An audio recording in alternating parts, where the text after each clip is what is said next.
Hello, welcome back, or welcome in general.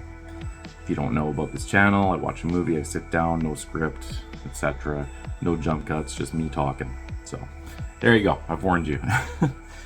So today we have Open Graves, which I just watched for the first time ever, about 6 minutes ago, and let's talk about it. So, spoiler alert, you know the drill. I'll be talking about scenes in the movie, things that happen, the ending, everything, so if you don't want it spoiled, you can either not watch this or you can skip ahead to the spoiler-free thoughts timestamp, whatever you want to call it. So, let's get into it. What have we got in this film? Well, we open up with a witch being tortured. Very fun. Her fingernails being ripped off, being sliced up, all that fun stuff, and all of her text being burned, and this monk has this wooden box with a dragonfly etched onto it, and he's about to throw it in the fire, and he stops, and he's like, and then he takes it and runs off. So, everything in this movie is that monk's fault, and we can blame him for everything. Now we cut to the present day, quote-unquote, 2009 present day, let's be real, where we've got a bunch of cool dudes surfing in Spain. So we have a group of friends, we have Jason, Thomas, Lisa, Elena, Pablo, and Miguel. And they're kind of like a ragtag group of friends. I guess they know each other from all over the world or something, so that's fun. Anyway, they're in Spain to surf, so good times. We have a little moment where Jason spies this girl that he thinks is real cute, played by Eliza Dushku, so justifiable. Named Erica, excuse me. I'm gonna start coughing again right off the bat. Great. Anyway, named Erica, who he doesn't approach, but his buddy Tomas was flirting with a little bit. Anyway, that doesn't really come up to anything right here, so they just, have good surfing times. Anyway, cut to another scene where there's an alley, a crime scene. A detective arrives, and there is a body that's been basically skinned alive. Well, skinned alive to death. Whatever. Anyway, dead body, no skin. Poof. Okay, and the skin's hanging on something. You see, like, the hand flapping in the wind and stuff. It's very pleasant. Yeah, and then they pan out and they show a guy, an amputee in a wheelchair, kind of rolling away, and he's holding that box, the witch box, I'll call it for now, I don't know. The box that was not burned by that monk. So, as you can see, the monk's reign of terror... No, it's not the monk. Anyway, whatever. Doesn't matter. Then we cut to... What's after that? Oh yeah, they were walking in the market, and Jason ends up getting, like, sidetracked to, like, a little side alley place, and there's, like, a dark place. So, that's what you want to do when you're in another country is, wander into a dark alley and go into a pitch black room. So that's good. There's like little dragonfly hanging thingies, and the guy in the wheelchair comes up, and they have a little exchange. And anyway, long story short, he ends up giving him this game called Mamba, which is the witch box thing that was, he was wheeling away with, whatever, the monk. So he has this game now, and he brings it to his friends, and his friends are kind of like, they're having like a beach night party or something, and it starts raining, I think it's something along those lines, and they end up going to play that game. That girl Erica introduces herself finally to Jason, and there's some light flirtation going on. Anyway, the whole group decides to play this game, so little context of who these characters are. Most of them are just characters.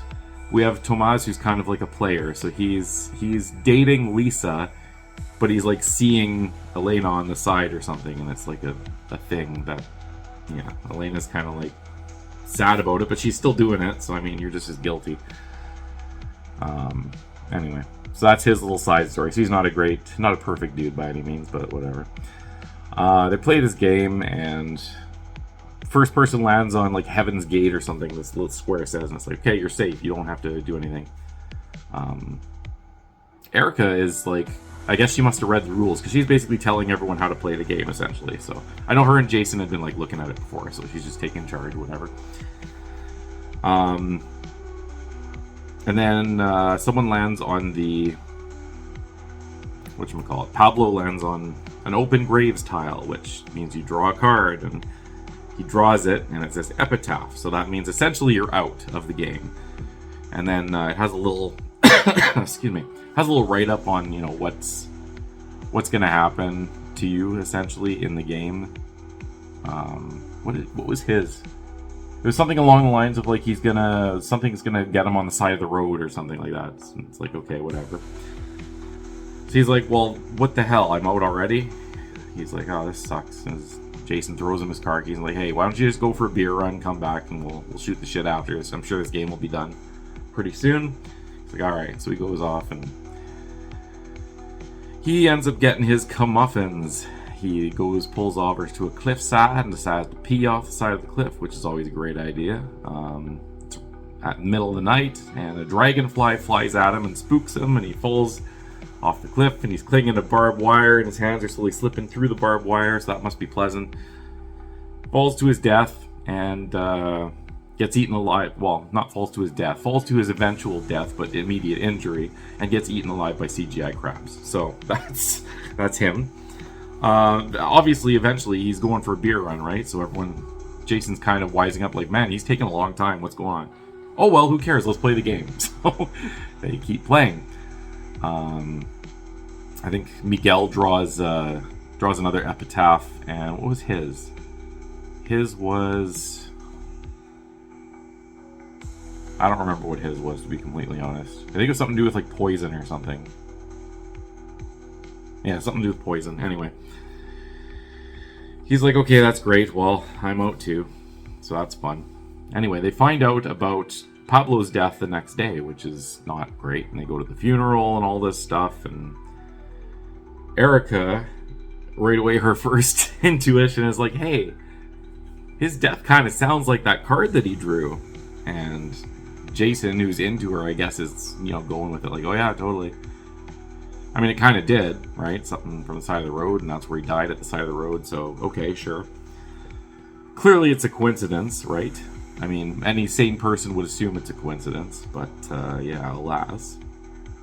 We get our next victim eventually. So while they're having their little walk through the cemetery together, a romantic first date, after his friend just died.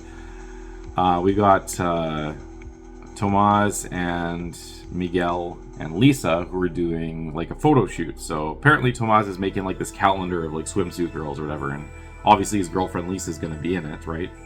Obviously. So they go to this old wood cutting mill or whatever that's apparently in Miguel's family or whatnot, and they take some photos. But Lisa's not feeling too hot. She's not feeling great. Oh shit. Yeah, so when they were playing the game too, there were two other epitaphs that were drawn. Or three, I should say. One was Lisa, one was Elena, and one was Tomas.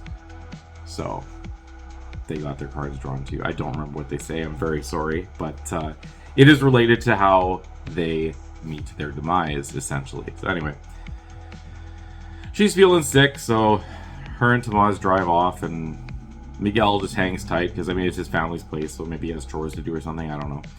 He finds like a picture of Lisa and he grabs it all, like, oh, right on. I don't know. I don't know what they're implying there, but there's some weird mishaps with machinery. Like, right away you're thinking, oh, he's gonna get killed by, you know, like a buzzsaw or like a crane or something. Wood's gonna fall on him or whatever. No, he dies by snakes. Yeah. They even have a couple of like false starts of like machinery opening and operating itself, and that's not how he goes. So yeah, he's attacked by multiple black mambas, which are not in that area of the world, apparently, so that's interesting. Anyway, he goes to the coronary, and they examine him, and that same detective is there, and he's like, okay, what the hell? That's very strange. Black mamba is not... It's not a regional snake, right? So, I mean, clearly. Sorry. Anyway, let us progress. They decide to hang out again, and Erica, in her infinite wisdom, decides to bring up the card, the game card again. And Jason, you know, was pretty good about it the first time, but Tomas is not really into it this time. He says basically, what the fuck? Which, understandable, right? Like, what are you going on about? Anyway, at this point, Lisa, who's still kind of sick, is like losing her hair a little bit. So that's fun. Yeah, Jason and Erica decide to use the internet, which is a very easy way to find all the information on the back history of like an individual cursed game from the Crusades, clearly.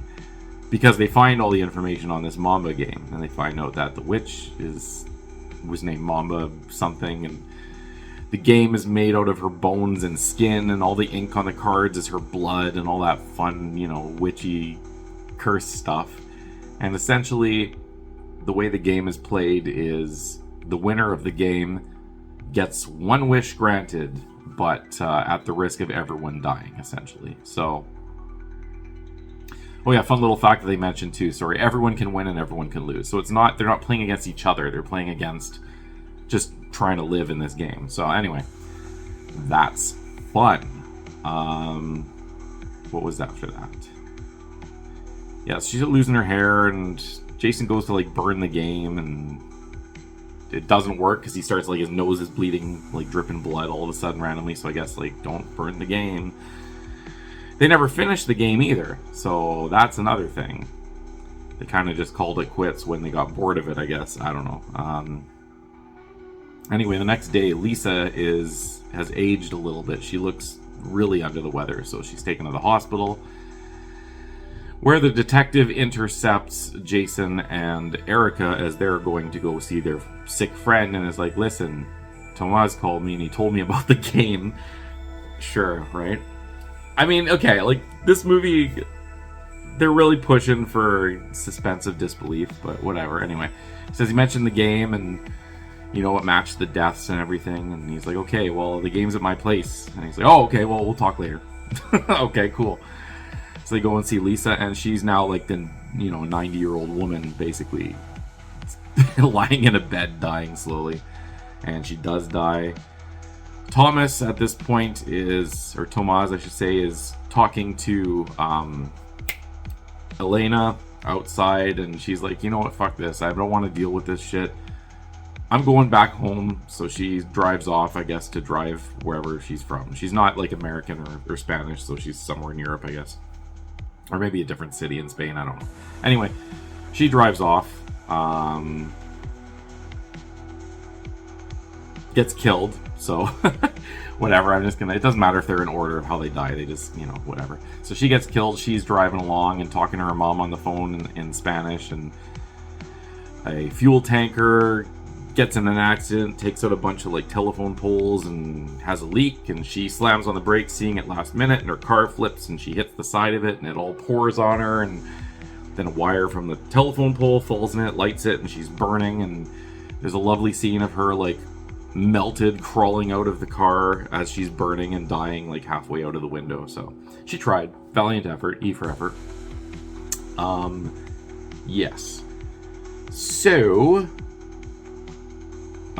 Lisa also dies in the hospital at this point, so she gets old and dies. And the doctors try to revive her, and they're doing like the little clear whatever things, and they're giving her palpitations, and you get to see old woman boobs, so that's fun, I guess, if you're into that. And they end up like breaking her ribs, and her stomach like gets all sucked in, so I guess she's like continuously aging even after she's dead, so that's fun. The doctor's like, what the fuck is going on? Which clearly they would be, because that doesn't make sense. Anyway, she's dead, so that's great. Tomas is like, fuck, and she was calling for me, and I was chasing like my side piece. So yeah, good on you, dude. There's another scene where there's like two apparitions of Miguel and Pablo in the road, and that was earlier, but anyway, there's another scene where there's apparitions of like all four of the dead people, and that confirms, okay, well shit, I guess Elena's dead too. So there you go, Tomas, you had two and you lost them both, so good job on you there. Anyway, the three of them are in the car, and they're gonna go find this dude that gave Jason the game in the first place. They track him down, they find out his name's Malik. They find his home, and they get in the home. That's the wheelchair dude, by the way. And he confronts them, and he's standing on 2 fully developed legs, and he ends up smoking one in the back. And yeah, he tries to attack one of them, and then I think Tomas smokes him in the back and knocks him out. So anyway, he wakes up tied up, basically tells the story of what happened. He found this game, and his brother lost, and he ended up being skinned alive. So there's your first body from the very beginning of the movie, so that's fun. And he had won the game, and he could have, I guess, brought his brother back, but he wanted his legs more. So real stand-up guy, great guy. Obviously, Jason's like, well, why the fuck did you give the game to me? Couldn't you just, like, call it quits and that's the end of it, and then no one has to ever play it again? And he's like, yeah, well, I don't get the wish unless I pass the game on. And he's like, okay. Gotcha. Obviously, he's not thrilled about that, so he comes to the conclusion that, okay, we got to deal with this. So they head back to... Oh, Erica lives in a lighthouse, by the way. That's completely a normal place to live. And she doesn't look like a lighthouse operator either. She just lives in a functioning lighthouse. That's cool.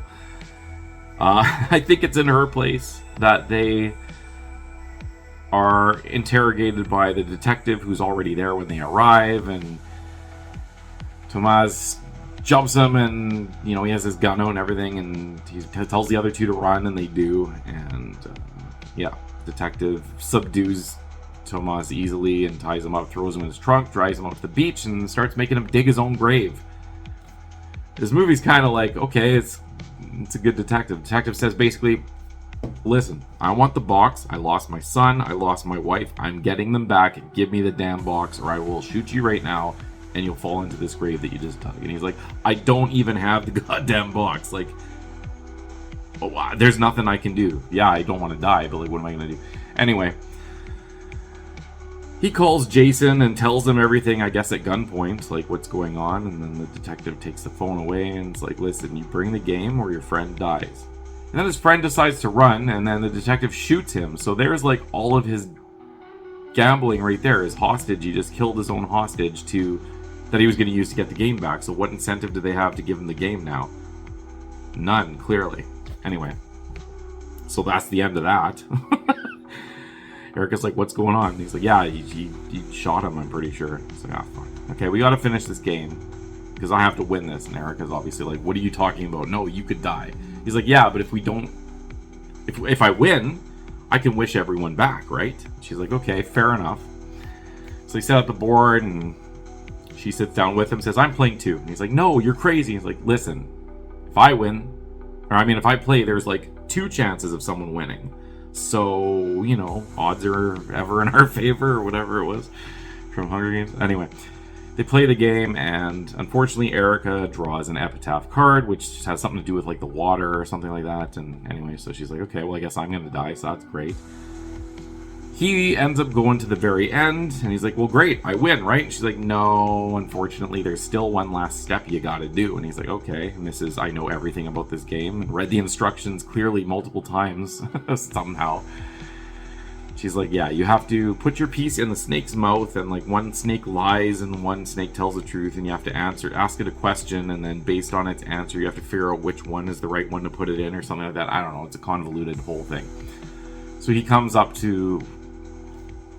In his head, he asks the snakes, and he's like, I can't believe I'm fucking talking to a board game. Like, this is ridiculous. But he says, what would the other idol tell me to choose, space or time? And it lands on space. So in his mind, I guess he's thinking, okay, well, the lying one's going to say what it isn't, so I'll do the opposite of it. And the truth one is going to say what the other one's going to say, which is a lie. So it's going to be basically the opposite of what both of them are. So, okay, fair enough. So it's at space, so he goes time. Boom. Puts it in. And it falls out, and yeah, like he won. He's waiting. Nothing's happening. He's like, well, this is horse shit. And she's like, shit, the game's not done. Looks at Erica, what are you talking about? What you talking about, Willis? And she says, yeah, it takes me, the game is not over. And he's like, no, that's fucking stupid. And he throws it off the edge of the lighthouse into the ocean, because that's going to stop the game from killing you, right? Anyway, does that. And they fall asleep. I guess it's implied that they make out or do more things. I don't know. Because he wakes up and she's not in the bed. And he's like, what the hell? There's a scene of her paddling out to the ocean. So I guess she's like making her own self-sacrifice or whatever. So that's fun. He runs down to the beach and he sees looking for her, and he's yelling, Erica, Erica. And he finds the witch box thing washed up on the shore, and he grabs it. And there's our detective friend who has a gun at him, and he's like, listen, you son of a bitch, give me that. He's like, you know what? Just take it at this point. Like, fuck me. So he passes it on, and then there's like a weird figure in the water, and the detective and Jason both see it, and the detective's like, yeah, I'm the fuck out of here. So he takes off. And, yeah. Out of the water emerges Erica in Dragonfly Eldritch Witch person form. She's got like dragonfly wings and like tentacles, and she's got like weird facial stuff. I don't know, like a outfit of Eldritch horror. I don't know what you want to call it. And she basically, I don't know, is she the witch? I guess so. Maybe she was just playing a person. I don't know. It doesn't matter. Anyway, she says, okay, so what do you want to wish for? And he says, yeah, I made up my mind. I'm doing that. And she's like, that's like a stupid wish, dude. Like, you could have anything. He's like, no, that's what I want. And he words it not great. He says, I wish it was a week ago and we hadn't played the game and everything was reversed. And lo and behold, she's like, all right, stupid wish, but you're granted. And she does exactly that. And he ends up in a time loop, going back to the day when he's first checking out Erica on the beach. And Tomas is like, come on, man, you got to talk to her. And then it cuts to the scene of him finding the game again and all that stuff. And it just repeats. And then the very last scene is them all playing the game.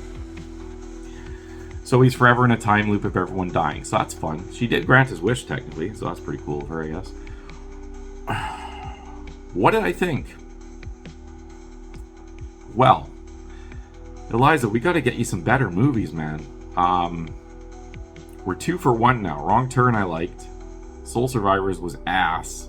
This was better than Soul Survivors, I'll give it that one. But it's still... The concept of the film, I'm going to try to not do spoilers. The concept of the film itself, you know, creepy game that kills you. It's like Jumanji from hell, basically. You could have a lot of fun with that concept. But the film itself was kind of riddled with, like, not good CGI. The CGI crabs and snakes and stuff. And, like, I don't know. It was a little bit... You know that, like, 2000s... CGI, right? You know what I'm talking about, but not like high-end 2000 CGI. So where the shadows don't quite match the surrounding shadows, like the CGI things, shadow, all that kind of stuff. So that like stuck out a bit like a sore thumb. The deaths were not super memorable. I mean, there's an eye get gouged out by a crab, so that's pretty cool. The crab like de-eyes a guy, so that's fun. But, like, none of them are super original. Yeah, I mean, it's the things that they could have gotten away with. They could have done with this concept. It's basically like Final Destination. Like, it just manipulates the world to kill these people, right? So you could have had some seriously creative stuff, and you went with some pretty basic stuff. I don't know if they were trying to, like, ground it more in realistically, you know, what would seem realistic that well, you know, this non-regional snakes, though, that's not really. So, I mean, I feel like it was a wasted opportunity. Like, they're remaking all these, like, classic horror movies. I feel like they should do some of these ones that, like, had an okay concept, but were not very good. Like, I think if this was in the right hands, if someone had a bigger budget, you could even keep all the actors; they were fine. Just make it better. I don't know what else to say about that. Like, it wasn't jaw-droppingly awful, but it wasn't memorable by any means. So, I mean, take that as you will. You've got your standard, you know, 2000s angsty rock tracks and stuff throughout the film. And, oh man, I don't know. I was hoping it would be better. It's better than a lot of the reviews would lead you to believe, because I think, well, I don't know why the reviews are so bad. Like, again, it's not good by any means, but every review, like, well, not every review, I'd say like 80% of the reviews made it like less than, you know, 5 out of 10 and whatnot. And it's not that bad. Like, it's better than, you know, like Carnosaur and stuff like that. I know I ripped on that when I did the Mosquito review too, but it's just such a bad movie. But like, there are so many movies that are worse than this that I feel that it really, I mean, it doesn't make this one better because it's better than the shittier movies, but I don't think I'd fail it. I mean, would I watch it again? Probably not anytime soon, but you know, I might throw it on again at some point in the next couple of years. It's not like completely unredeemable. It's just kind of pointless. So that brings me to the rating. What am I going to rate this guy? Just did Kilroy, and I remember what I gave that one. That was a 5.4. So based on that, it's not that much worse than Kilroy. So I'm going to give it a 5.32. Sure. 5.32. That's what Open Graves gets. Again, it's not complete garbage, but it's not really that impressive. So I mean, unless it's on TV or you got nothing else to watch, or it's, you know, it's there. I mean, you could watch it, I guess, but I wouldn't bother hunting it out. I ordered it on eBay, but I wouldn't recommend that. It's not worth the, I think I paid like $6 for it. Probably not worth that. So find it streaming. I think it's on Tubi maybe or something like that. I saw it on one of the streaming services that are like free with commercials. So it's either that or, you know, Roku or something. So you can find it and watch it if you want for free. So you know what, go for it if you feel like it. Yeah, that's really about all I gotta say. Open Graves. Next Eliza Dushku movie we watch, hopefully it'll be a little bit better than this and get back along the lines of Wrong Turn. But we'll see. Anyway, take her easy. Bye.